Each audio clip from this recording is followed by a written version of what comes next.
Okay, accountability sheets can be really effective for helping you guys if you're on the cusp of a grade.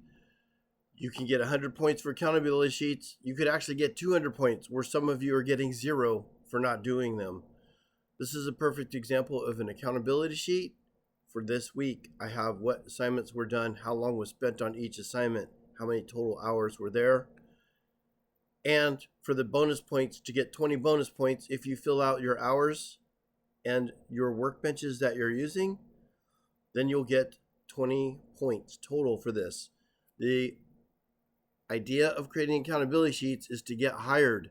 You want to start racking up hours on the new workbenches that you're learning, like structural analysis, KnowledgeWare, and sheet metal. So these are new workbenches that you don't have a lot of hours to account for other companies. I will be 100% honest with you. If I have someone that's an applicant, I know every one of them already learned part design, drafting, and assembly. I would not consider hiring anyone that has no KnowledgeWare background. So KnowledgeWare background is the key to really, for me, understanding the CAD software, what it's capable of doing, and being able to work out there in production. A lot of people don't have the KnowledgeWare background coming into a company. So you want to rack in all the hours you possibly can for that. So for this person, I don't have any hours on dates and all that. So we need that submitted. This is a great example of a submission. The only thing is you're giving yourself credit for 2 hours of reading. No company in the world cares about how long you took to read anything. Whatever you're reading, account for that towards whatever workbench. So if you're reading the KnowledgeWare workbench, those hours should show up here. Reading is not going to tell me anything for hiring, okay?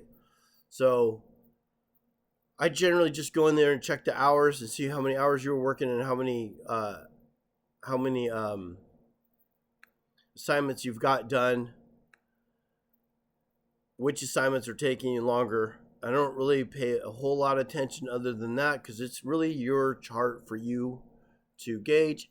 If you are on the cusp or you're running late, you got things that are happening for you. If you don't have anything on the accountability sheet, then I can't help you. So as far as I'm concerned, if the accountability sheet shows nothing, then you get nothing.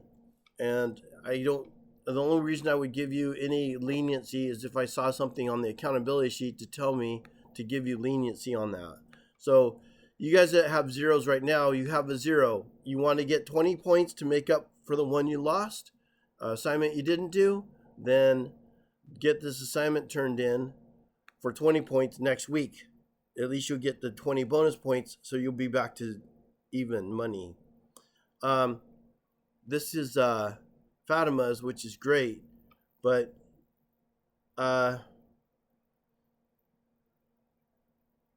I don't see anything here on stress analysis. I thought we'd covered stress analysis by now and KnowledgeWare. Okay, I don't see anything on that. And this Word, Excel documents, honestly, it's kind of presumed you already know Office. We're trying to do hours to show them how many hours that we know, hours of whatever workbenches we're learning. So if you're making a Word document or Excel on KnowledgeWare or stress analysis, apply those hours to that workbench. I don't care if you're actually doing CATIA, SOLIDWORKS or not. Doing a assignment, reading about it, writing about it, learning about it, doing it, it all applies to those workbenches.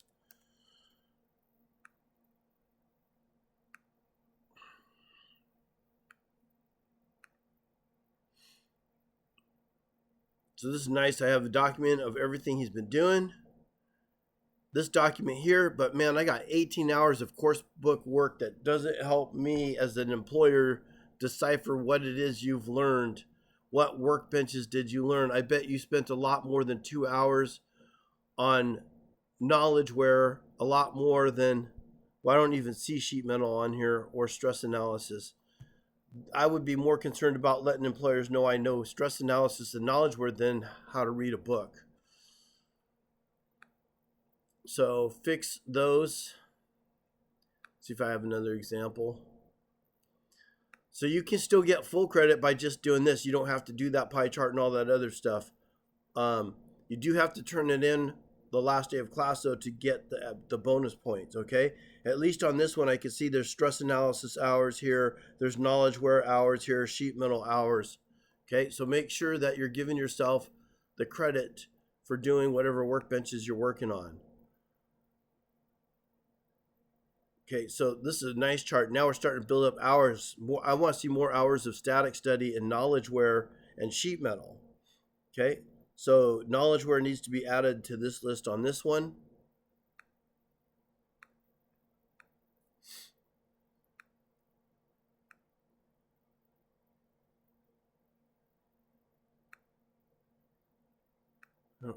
I don't remember if I talked about this one. This is a great example here. What really helps me is you got 18 hours this person worked on their account, worked on this week of different workbenches, stress analysis, sheet metal, and some KnowledgeWare all in there. And if I zoom up on this,